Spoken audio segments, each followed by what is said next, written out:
Good morning, नमस्कार दोस्तों, स्वागत है आप सभी का आज के मुख्य समाचार में। तो चलिए जानते हैं दिन भर की 25 बड़ी खबरों को फटाफट अंदाज में। पर आगे बढ़ने से पहले वीडियो को लाइक और चैनल को जरूर सब्सक्राइब करें, साथ में लगे नोटिफिकेशन को ऑन करें। चलिए वीडियो स्टार्ट करते हैं। आपको बता दें कि आम आदमी पार्टी और कांग्रेस ने शनिवार को आगामी लोकसभा चुनाव के लिए दिल्ली, हरियाणा, गुजरात, चंडीगढ़ और गोवा में सीट बंटवारे समझौते की घोषणा कर दी है। इस संबंध में कांग्रेस महासचिव मुकुल वासनिक ने मीडिया से कहा है कि आप दिल्ली में 3 सीटों से चुनाव लड़ेगी और देश की सबसे पुरानी पार्टी यानी कांग्रेस 4 सीटों पर अपने उम्मीदवार उतारेगी। जी हां, वासनिक ने आगे कहा कि हरियाणा में कांग्रेस 9 लोकसभा क्षेत्रों में चुनाव लड़ेगी, जबकि कुरुक्षेत्र से 1 सीट आपको दी गई। दोनों दल गुजरात में भी मिलकर चुनाव लड़ेंगे। कांग्रेस गुजरात में 24 सीटों पर चुनाव लड़ेगी, जबकि आम आदमी पार्टी भावनगर और भरूच सीटों पर अपनी किस्मत आजमाएंगे। इसके अलावा कांग्रेस चंडीगढ़ और गोवा की 2 लोकसभा सीटों पर अकेले चुनाव लड़ेगी। आपको बता दें कि उत्तर प्रदेश पुलिस सिपाही भर्ती परीक्षा को रद्द करने का फैसला करते हुए यूपी की मुख्यमंत्री योगी आदित्यनाथ ने इस बारे में ट्विटर पर जानकारी देते हुए बयान जारी किया है। जी हां, उन्होंने कहा, आरक्षी नागरिक पुलिस के पदों पर चयन के लिए आयोजित परीक्षा 2023 को निरस्त करने और आगामी 6 माह के भीतर ही पुनः परीक्षा कराने का आदेश दिए हैं। जी हां, उन्होंने आगे कहा, परीक्षाओं की शुचिता से कोई समझौता नहीं किया जा सकता। युवाओं की मेहनत के साथ खिलवाड़ करने वाले किसी भी दशा में बख्शे नहीं जाएंगे। ऐसे अराजक तत्वों के खिलाफ कठोरात्मक कार्रवाई होनी तय है। आपको बता दें कि लोकसभा चुनाव जैसे जैसे करीब आ रहे वैसे वैसे राजनीतिक दल अपनी ताकत बढ़ाने और ज्यादा से ज्यादा सीटों पर मजबूत दावेदारी पेश करने की कोशिश में जुट गए हैं। जी हां, बीजेपी की अगुवाई वाले एनडीए गठबंधन में शामिल दलों में भी समीकरणों के जोड़ घटाव का दौर चल रहा है। जी हां, अनुप्रिया पटेल की अगुवाई वाले अपना दल की ओर से तो 10 से 12 सीटों की डिमांड भी पेश कर दी गई है। जी हां, इस बीच अपना दल एसके प्रदेश अध्यक्ष राजकुमार पाल ने 10 से 12 सीटों की मांग रखी है। राजकुमार पाल का कहना है कि प्रदेश अध्यक्ष होने के नाते वो ये मांग रख रहे हैं। उन्होंने कहा कि 2014 से 2024 तक लगातार ईमानदारी के साथ बीजेपी के साथ सफराना के आधार पर वो 10 से 12 सीटों की भागीदारी चाहते हैं। आपको बता दें कि यूपी पुलिस भर्ती परीक्षा रद्द होने पर सपा प्रमुख अखिलेश यादव ने योगी सरकार पर हमला किया। जी हां, अखिलेश ने कहा कि परीक्षा रद्द कर सरकार ने अपनी नाकामी मान ली है। पेपर सरकार की नाकामी के कारण लीक हुआ था। जब पहले ही दिन पेपर लीक का पता चल गया, फिर भी दूसरे दिन कोई सख्ती नहीं की गई। अखिलेश ने कहा कि सरकार की नीयत ही साफ नहीं थी। अखिलेश ने कहा कि परीक्षा का निरस्त होना युवाओं की जीत है और भाजपा सरकार के परपंचों की हार है। पहले तो भाजपा ही कह रही थी कि पेपर लीक नहीं हुआ, तो अब वो कैसे मान लिया? इसका मतलब अधिकारी और अपराधी मिले हुए थे और सरकार भी पीछे से अपना हाथ उनके सर पर रखे हुए थे। लेकिन तमाम सबूतों के आगे चुनाव में ऐतिहासिक हार से बचने के लिए सरकार झुकने पर मजबूर हुई है। आपको बता दें कि 3 नए क्रिमिनल कानून 1 जुलाई से लागू होंगे। जी हां, इसे लेकर केंद्र सरकार ने कल अधिसूचना जारी कर दी है। इसमें कहा गया कि ब्रिटिश काल के भारतीय दंड संहिता, भारतीय साक्ष्य अधिनियम और आपराधिक प्रक्रिया संहिता की जगह लेने वाले 3 नए आपराधिक कानून 1 जुलाई से लागू होंगे। ये 3 नए आपराधिक कानून भारतीय न्याय संहिता, भारतीय नागरिक सुरक्षा संहिता और भारतीय साक्ष्य अधिनियम है। जी हम बता दें कि इन तीनों बिलों को शीतकालीन सत्र के दौरान संसद के दोनों सदनों द्वारा पारित किया गया था।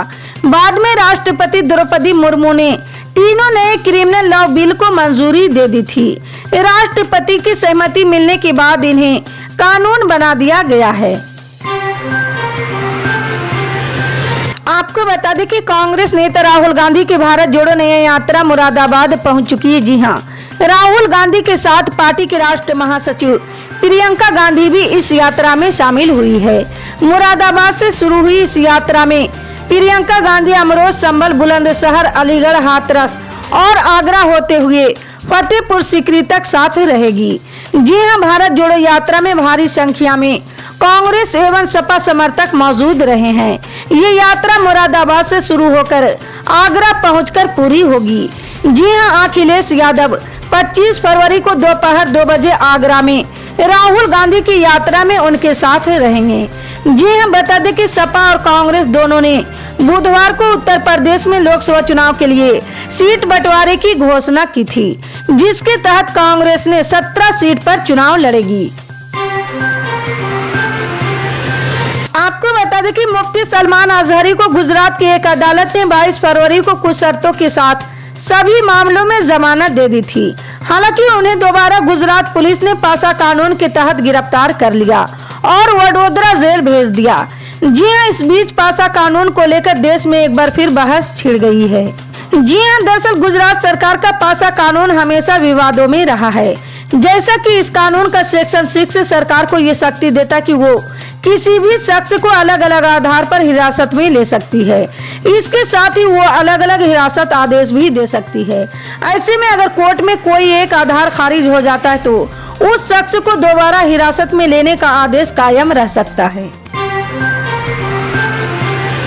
आपको बता दें कि बिहार के नवादा स्थित ITI मैदान में आयोजित जनसभा में जन विश्वास यात्रा के तहत प्रतिपक्ष नेता पूर्व मुख्यमंत्री उप मुख्यमंत्री तेजस्वी यादव पहुंचे हैं।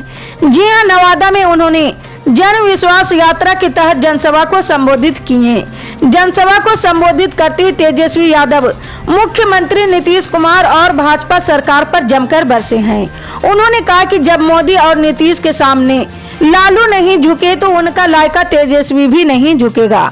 जी हां, तेजस्वी यादव ने नवादा के ITI मैदान में जन विश्वास यात्रा के तहत जनसभा को संबोधित करते हुए कहा कि वो गया की धरती को प्रणाम करते हैं।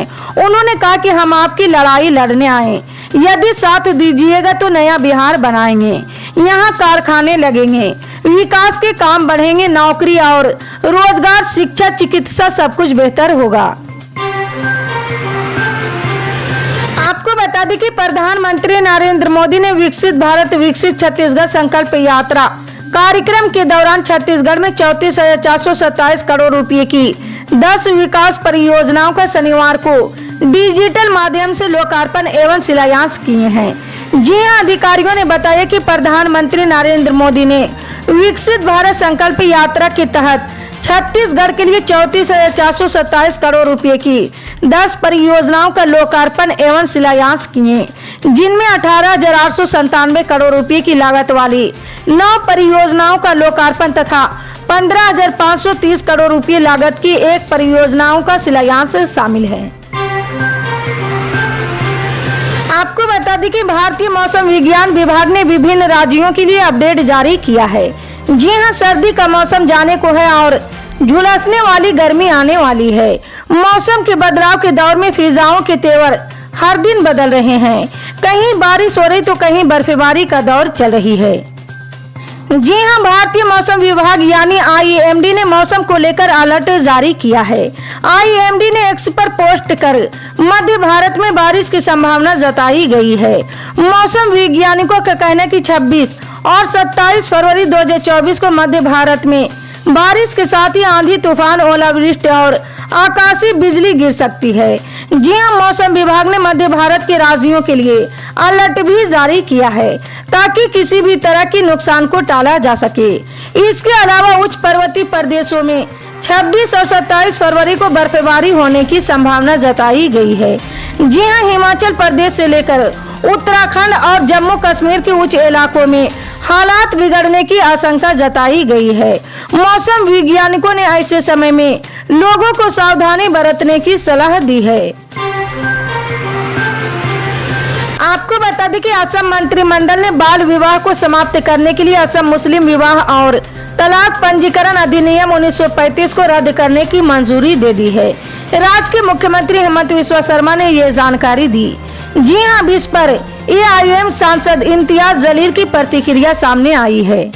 जी हां, औरंगाबाद से AIM सांसद इम्तियाज जलील ने कहा उनके एजेंडे के एक हिस्से के रूप में है वो UCC लाए और असम मुस्लिम विवाह और तलाक पंजीकरण अधिनियम 1935 को निरस्त कर रहे हैं। हालांकि इसका कोई प्रभाव नहीं पड़ेगा क्योंकि लोग रोजगार चाहते हैं। इसी तरह की पल पल के अपडेट जानने के लिए जुड़े रहे हमारे MSP न्यूज के साथ। मिलते हैं अगली बड़ी खबर में, तब तक के लिए जय हिंद।